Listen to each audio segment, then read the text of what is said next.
Hello, good afternoon and welcome to Midday News. I am Frank Omalape and here are some of the reports we're filing at this time. The chairman of the Independent National Electoral Commission at Jega has declared that the election will take place as scheduled on March 28 and April 11. He insisted that the commission has used the last few weeks to deep up or tidier plans for the elections and was fully prepared. Jega was addressing accredited election observers in Abuja, also maintained that no individuals or group is pushing for a further shift in the election date. Our correspondent Pius Samuel has more. It's only a few days to the 2015 election, and the INEC chairman has opted to brief election observers on the level of preparations. Jega is also keen on using the opportunity to reiterate the commitment of the Commission for a free, fair and credible process. But first, he decided to clear the air on fears of a further shift in the election date. I am aware that there are still lingering concerns on whether the elections will hold or not. Let me say that as far as INEC is concerned, these elections will hold as scheduled. And let me also say that I do not see any indication from any quarters of any wish to further postpone the elections. After the rescheduling of the elections, the Commission met, reviewed the situation, and decided on how best to utilize the 6 weeks extension in order to add value to the operational and logistical preparations for the elections. On INEC's plan for internally displaced persons in the Northeast, the INEC chairman said arrangements have been concluded to ensure that they are not disenfranchised. In addition to all these things I have mentioned, the Commission has made arrangements to also enable voting by internally displaced persons, particularly and especially in the 3 states that had experienced greater negative consequences of insurgency, namely Adamawa, Borno, and Yobe states. The plan is to create voting centers in safe areas.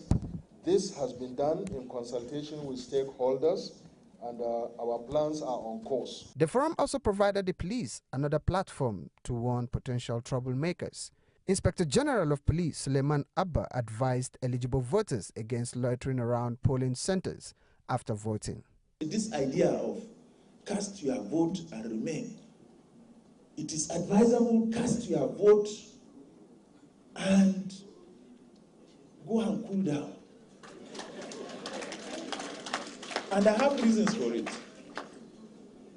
The main reason is that if you look at the provisions of Section 129 of the Electoral Act, if you remain, there is likelihood you will commit an offense. For some participants at the event, it was time to brace up for the task ahead and to also feel the pulse of INEC on its state of preparedness. But they are also convinced that the 2015 polls will be an interesting one. Yes, I'm convinced. I've never been a pessimist. I'm an optimist that INEC is prepared, the security agencies are prepared, and we're all ready. It shouldn't be a do-or-die affair, that we should know that we are all working for some people, working for our electorates, working for Nigeria to be better, working for a new democracy, working for democracy to improve democracy that we have. So we shouldn't see it as something that we all come out, either if you win or you don't win, it's a do-or-die business. Well, I think in most other parts of the world, observers are there to watch and to take note. I was in Tunisia back in November, and I was there to watch and take notes. And the commission there made sure that we had the space we needed to talk to the presiding officers and also with the voters. With just 1 week to the election, INEC told the gathering that 81% of eligible voters have collected their permanent voters' cards. But in spite of that, it says it is working hard to ensure that more people pick up their cards before the final deadline ends. Pius Samuel, CoreTV News, Abuja. Meanwhile, the Independent National Electoral Commission says 81.87% of registered voters have picked up their permanent voter cards across the country as of Tuesday, March 17. Latest figure released by the INEC spokesman, Kayode Idowu in Abuja, shows that 56,350,776 eligible voters have so far collected their PVCs out of the 68.8 million registered voters. A breakdown of the statistic indicates that Jigawa State has the highest rate of PVC collection with 95.98%, followed by Zamfara with 95.97% and Gombe with 95.55%. The figure from Lagos State shows that 65.25% of voters have collected their cards, while the FCT remains stuck at 64.56% for 1 week. But Ogun State, which had less than 50% PVC collection rate about a week ago, has now recorded an 8% increase with 57.57%. And now the Federal High Court in Abuja has fixed March 24 to rule on whether it has jurisdiction to entertain a suit challenging the eligibility of presidential candidate of All Progressive Congress Muhammadu Buhari for the 2015 presidential election. At the resumed hearing on Thursday, counsel to the plaintiff, Mike Ozakume, asked the court to determine the prayers and originating summons together with jurisdiction. He further requested for accelerated hearing, noting that the outcome of the case will have an effect on the presidential elections. But the defense counsel, Wale Onanikpeku and Lateef Fagbemi, objected, pointing out that no section of the electoral law says judgment must be delivered before election.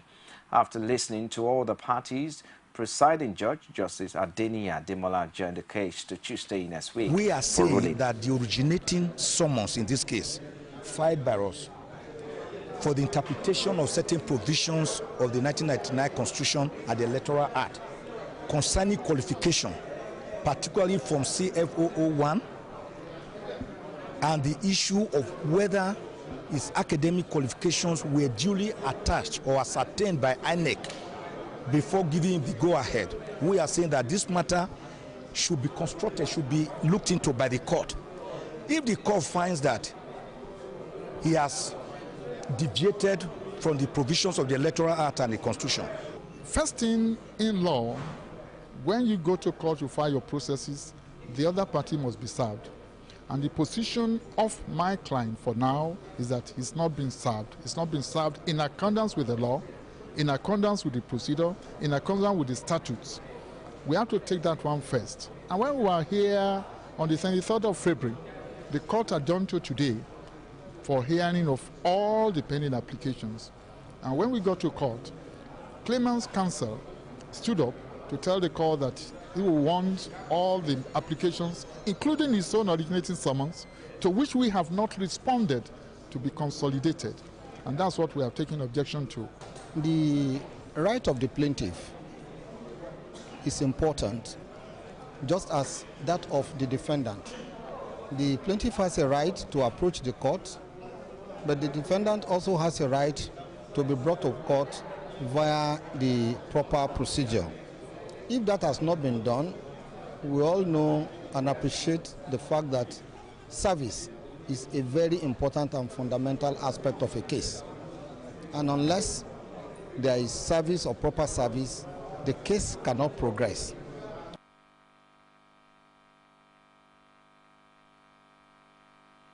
The presidential candidate of the All Progressive Congress, Muhammadu Buhari, has promised to work to ensure measures that will check the spate of violence against women in the country if he emerges winner of the March 28th poll. Buhari made this known during a town hall meeting with women in Lagos. A correspondent, Abiola Aluwale, reports that Buhari also met with Lagos State Association of Artisans and Tradesmen. His report is presented from our studios. Ahead of the general elections, political gladiators have continued to woo the electorate across board.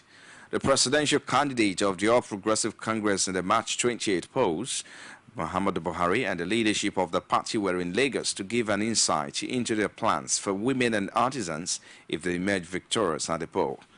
At the meeting in Lagos, Buhari assured them that he will work to ensure the legal framework that will further guarantee their rights if elected.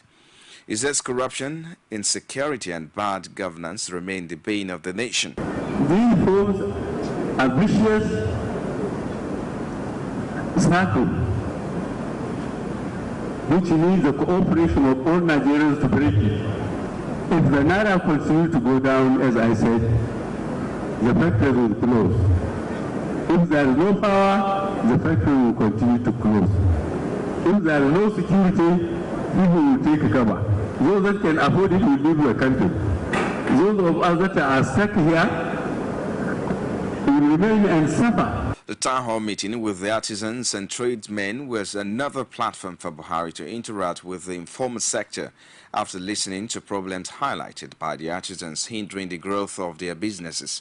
Buhari promised to ensure periodic training, stable power supply, and interest-free loan to aid their contribution to the nation's economy. Our government, if elected, promises to provide basic support to your businesses, especially with regard to power, which constitutes about 30 to 40% of your operational costs and eating into your profits.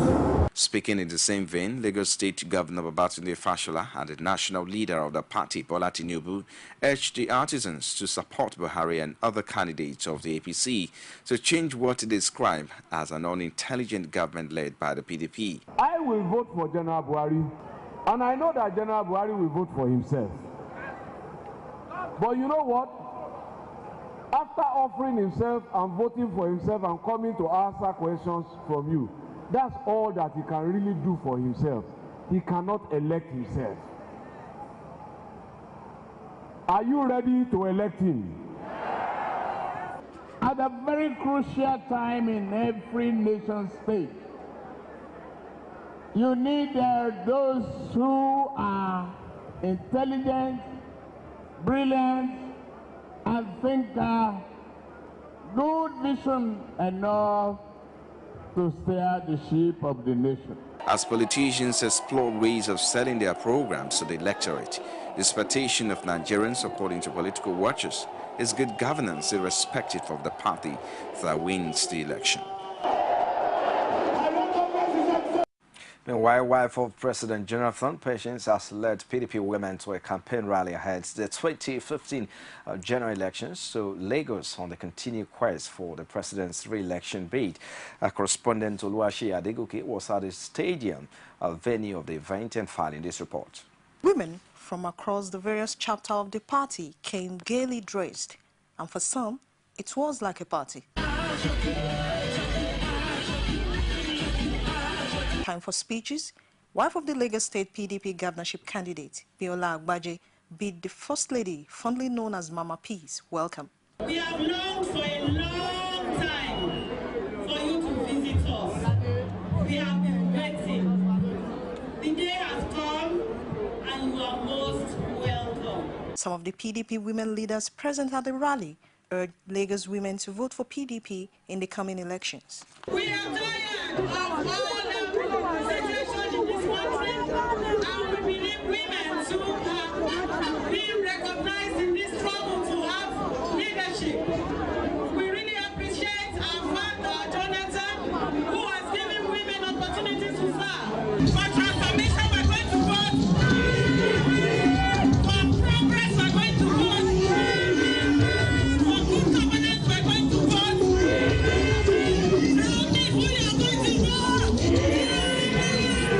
The PDP national women leader, Kema Chikwe, assures the women that PDP is the party to vote for.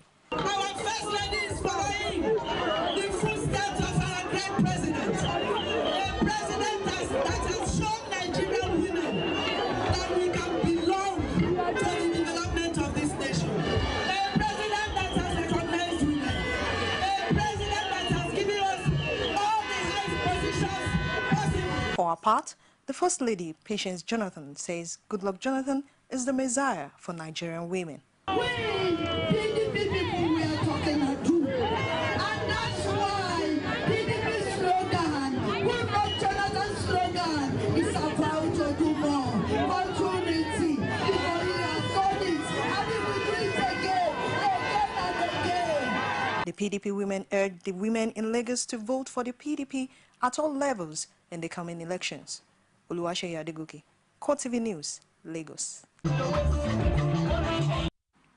The PDP women campaign train also docked at Oshogbo, the Osun State capital, where the wife of the Vice President, Aminat Sambo, led other PDP dignitaries to canvass for vote for President. My drama, however, ensued at the Aminat Sambo campaign for governorship candidate of the state in Yola Mishore in already concluded election.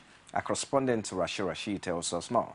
While the wife's president leads the PDP women rally in Lagos, another leg of such campaign is expected in Oshogbo as party faithfuls await her arrival. Distraught women were seen hanging in buses after spending hours under the scorching sun, only to be represented by the wife of the vice president, Aminat Sambo. Though Osun State is controlled by the APC, PDP stalwarts say only PDP government can guarantee Nigeria's development. The issue of Buhari is a non-issue. Buhari issue is a non-issue. No certificate on health grants. Everything by Buhari is fake. Corruption is their name. Corruption is their name. GBT is their name. By God's grace, we sent all of them packing by 28th of March 2015 in God's name. Be resolute in giving the power back to Goodluck Ebele Jonathan, who is a Democrat to the core, who has a very good history, a very good past, a very good present, and is going to do better in the future. The wife of the vice president, Aminat Sambo, says the PDP-led federal government have done much for women and Nigeria, thus canvassing for votes. Aminat Sambo, however, seems oblivious of Osun politics as she campaigns for Iyola Omishore in a governorship election that has been decided since 2014. Please make sure you collect your PVCs, go and queue on that fateful day, and vote for the winning team. Vote for Goodluck Sambo. Vote for our dear governor here in Osun State, Chief Otumba Omisore, as the incoming governor. Vote for all our PDP candidates from the top to the bottom.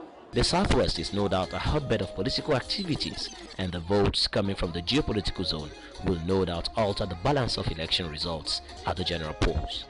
Rashid, CoreTV News, Oshogbo. In the meantime, wife of the APC presidential candidate Aishat Buhari, in response to the wife of President Jonathan, alleged claims that the APC presidential candidate Muhammad Buhari will jail his political opponent if elected president at the March 28 election. She allayed her fears, saying as Nigerians only want a change in the way the country is being run presently. Speaking at a mega rally where she interacted with women in Edo State at the Samuel Ogbemedion Stadium in Benin, Aishat Buhari says the PDP's attempt to paint her husband black in the name of religion is a desperate attempt to hoodwink the people, saying only those who want to loot the treasury campaign with religion, which is at variance with politics.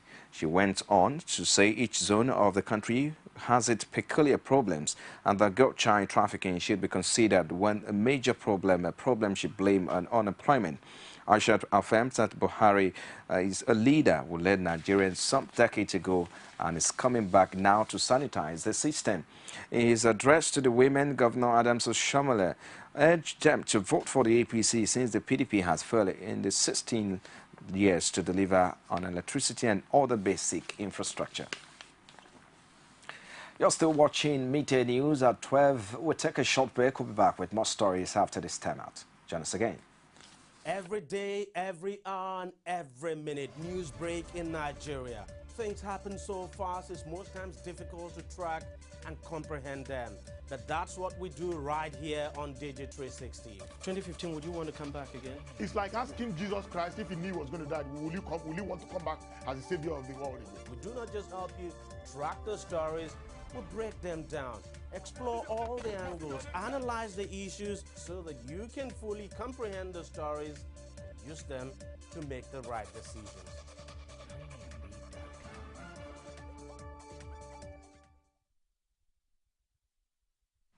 For more information on our news and other programs, you can like our Facebook page. It's facebook.com/CoreTV News. You can also follow as well at our Twitter handle now. is CoreTV News NG. And our YouTube page is www.youtube.com/CoreTV. Leave a space, the news. And now, with less than 10 days to the 2015 general elections, freight forwarders have come out en masse to drum up support for the re-election bid of President Goodluck Jonathan. The freight forwarders, who made further demands on the PDP-led administration, says it was necessary to give President a second chance to continue his transformation agenda in the maritime sector, as maritime is the gateway to the nation's economy. We have endorsed him as our own candidate, and we have directed all our members to vote for him. It is a critical sector of the economy. In fact, the economy of the country is on transport. Whether it's on land, sea, air, that's the economy itself. We have put our thoughts across, we put them on paper. Forget about what was said. We articulated what we wanted the president to do for the industry, and we're giving them to His Excellency Peter Obi. And like he promised us here, we are sure they will get to the presidency.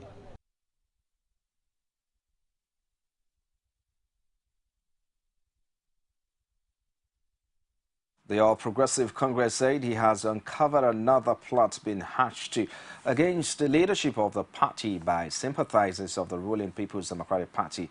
According to the APC, the plot is to import a huge amount of money in US dollars, which are being ferried into Nigeria by some people who will then claim they were hired as cash couriers by the APC leaders. The party made these allegations today in a statement issued by its National Publicity Secretary La Mohammed in Abuja. The party says the funds are to be ferried into the country through the Seme or Idiroko or any other border posed any time from now. However, the PDP has dismissed the allegations as baseless. Its Deputy National Publicity Secretary Abdullahi Jallo says the APC has taken propaganda to a ridiculous level and that the PDP will dignify them with a response because the allegation lacks substance. APC alleged that those who orchestrated the importation of the raw cash from a West African nation have also tipped off the security agents at the border post to watch out for those who are bringing in a colossal amount in US dollars. The APC said as many evil plots are being hatched by desperados who are bent on setting the country ablaze just to realize their naked ambition will be exposed because Nigerians themselves within and outside the government have decided to be extra vigilant. And now, few queues have resurfaced in Abuja a few weeks after they disappeared. Many residents were surprised to see a return of lines at filling stations. They, however, are prepared to blame the authorities for the latest shortage so close to the general elections.